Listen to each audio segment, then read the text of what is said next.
Hi guys. Hello po, nandito na kami sa CLDH Hospital.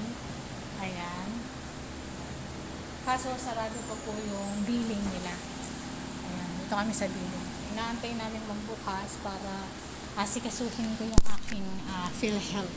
Ayan.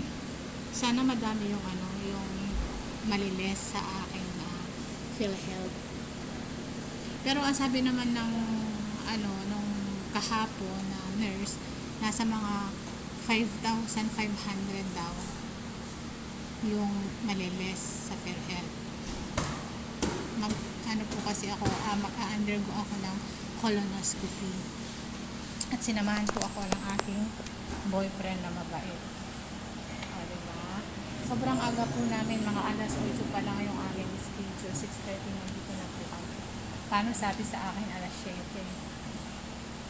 So, ayan, nag-aantay lang po kami dito.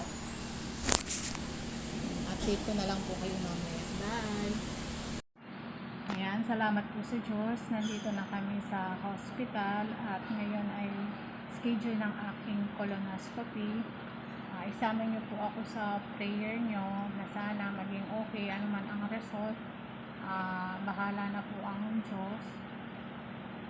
Ayun po, iganawa ako ng lakas ng loob. Ayan, pinagkakatiwala ko na po sa Diyos ano man ang maging resulta ng aking colonoscopy. At salamat din po at meron akong boyfriend na sumasama sa akin sa pagpapa-check up, sa pagpapa-schedule hanggang sa pag-undergo ng colonoscopy. At meron akong mga magulang na sumusuporta din. Ayan, salamat po sa Diyos.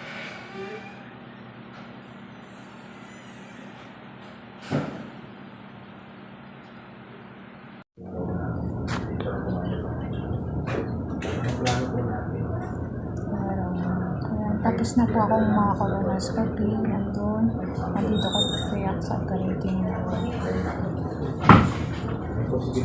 Ayan, internal hemorrhage po yung nakita sa akin. Internal hemorrhage. Nandito po sa wheelchair na.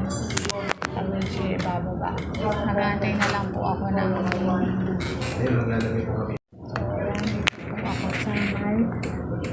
operating room. Tapos na po yung aking colonoscopy. Ngayon, inaantay ko na lang po yung billing. Then, yung clearance namin. Ayan, tapos makakalabas na po kami.